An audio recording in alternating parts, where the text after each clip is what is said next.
Hi, ഞാനപ്പോൾ പണി എന്ന് പറഞ്ഞ സിനിമ കഴിഞ്ഞ ദിവസം കണ്ടിരുന്നു. OTTയിൽ വന്നിട്ടുണ്ട്. തിയേറ്ററിൽ അത്യാവശ്യം ഓടിയ സിനിമയാണ്. സിനിമ ഓടുന്നതോടുകൂടി ഓടിയപ്പോൾ തന്നെ ജോജു ജോർജിൻ്റെ പേരിൽ ഒരു തെറിവിളി പരാമർശമൊക്കെ വന്നിട്ടുണ്ടായിരുന്നു. ഓക്കെ, അതെല്ലാവർക്കും അറിയാമെന്ന് തോന്നുന്നു. അപ്പോൾ സിനിമയിലേക്ക് വരുമ്പോൾ ഈ സിനിമ അനൗൺസ് ചെയ്തപ്പോൾ തുടങ്ങി. ഇപ്പോൾ ഞാൻ ഈ സിനിമ ഇറങ്ങിയപ്പോൾ തുടങ്ങിയതല്ല ഇതറിയണത്. ഈ സിനിമ അനൗൺസ് ചെയ്തത് ബിഗ് ബോസിലുണ്ടായിരുന്ന സാഗർ സൂര്യ, ജുനൈസിനൊക്കെ വെച്ചിട്ട് ജോജു ജോർജ് ആ ബിഗ് ബോസ് സീസൺ കഴിഞ്ഞപ്പോൾ അഖിൽമാരാറൊക്കെ ആ സമയത്തുണ്ടായിരുന്നു തോന്നുന്നു. ഒരു സിനിമ എടുക്കാൻ പോകണമെന്ന് കേട്ടു. അങ്ങനെ ഞാൻ വിചാരിച്ചു ഇയാൾക്ക് വേറെ പണിയൊന്നുമില്ല, ഇപ്പോൾ സിനിമയിലേക്ക് ഇല്ലാത്തതുകൊണ്ടാണ് ഈ പുള്ളിക്ക് ഈ പരിപാടിക്ക് പോകുന്നതെന്ന് ഞാൻ വിചാരിച്ചു. പക്ഷേ അതൊന്നുമല്ല, പുള്ളിക്ക് അത്യാവശ്യം പണി അറിയാമെന്നുള്ളത് പുള്ളി തെളിയിച്ചു. പുള്ളി ഒരു റൈറ്ററായിട്ടും ഇതിൻ്റെ എഴുത്തുകാരനും ഇതിൻ്റെ രചയിതാവും ഇതിൻ്റെ ഡയറക്ടറും ജോജു തന്നെയാണ്, ഇതിൻ്റെ കോ പ്രൊഡ്യൂസറും ജോജു തന്നെയാണെന്നാണ് അറിയാൻ കഴിഞ്ഞത്. അപ്പോൾ ജോജുവിന് പരിപാടി അറിയാം. 2 വർഷം പുള്ളി ഇതിൻ്റെ പുറകെ നടന്നത് അഭിനയം ഇല്ലാത്തത് കൊണ്ടല്ല, പൈസ ഉണ്ടാക്കാൻ വേണ്ടി മാത്രമല്ല, പുള്ളിക്ക് ഇതൊരു സ്കില്ലുള്ളത് കൂടി കൊണ്ടായിരിക്കണം. കാര്യം സിനിമയിലേക്ക് വരുമ്പോൾ ഒരു തൃശ്ശൂരിൻ്റെ പശ്ചാത്തലമാണ്. തൃശ്ശൂരാണ് ഈ പടം ഫുള്ള്. ചെറിയ രീതിയിലുള്ള ഒരു ബഡ്ജറ്റുള്ള സിനിമയാണ്, പക്ഷേ തൃശ്ശൂർ അത്യാവശ്യം നല്ല രീതിയിൽ കവർ ചെയ്തിട്ടുണ്ട്.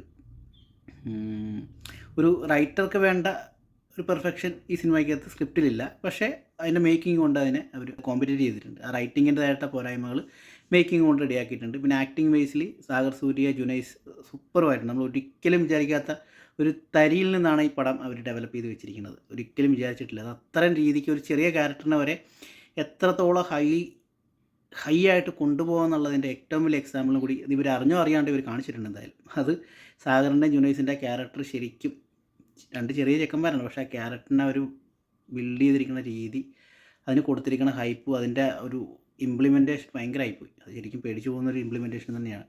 ശരിക്കും ഇങ്ങനെയുള്ള സംഭവങ്ങൾ നമ്മുടെ നാട്ടിൽ നടക്കുന്നുണ്ട് പല കാര്യങ്ങളും.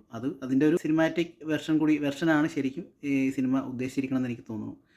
പിന്നെ തൃശ്ശൂർ സിനിമ എന്ന് പറയുമ്പോൾ അതിൻ്റേതായിട്ട് കുറേ റെഫറൻസ് സോങ്സ് മലയാള സിനിമയിൽ തന്നെയാണ്. അങ്ങനെ സോങ്സും ഇതിൻ്റെ ഭാഗമായിട്ട് അവർ ആഡ് ചെയ്തിട്ടുണ്ട്. പിന്നെ ജയരാജ് വാര്യർ തൃശ്ശൂർ സിനിമ എടുക്കുമ്പോൾ ജയരാജ് വാര്യർ എന്തായാലും അവിഭാജ്യ ഘടകമാണ്. പുള്ളീനെ ഒരു സീനിൽ ഒരു ഉൾപ്പെടുത്തിയിട്ടുണ്ട്. എല്ലാം കൊണ്ടും ഓക്കെയാണ് പടം. ഒരു കംപ്ലീറ്റ് പ്രൊഡക്റ്റ് എന്നുള്ള രീതിയിൽ പടം ഓക്കെയാണ്. ഇതിൻ്റെ ക്ലൈമാക്സ് ഒക്കെ എടുത്ത് പറയേണ്ടത് തന്നെയാണ്. അങ്ങനത്തെ ഒരു ക്ലൈമാക്സ് മലയാള സിനിമയിൽ എത്തിയിട്ടില്ല. എന്തായാലും നമുക്ക് തോന്നിക്കുന്ന ഒരു പനിഷ്മെൻറ്റ് രീതി തന്നെയാണ് ആ ക്ലൈമാക്സിൽ അവർ കൊടുത്തിരിക്കുന്നത്. എല്ലാം കൊണ്ടും സൂപ്പറുമാണ്. കണ്ടിരിക്കാൻ പറ്റിയ ഒരു സിനിമയാണ് OTTയിൽ വന്നിട്ടുണ്ട്. Okay, by.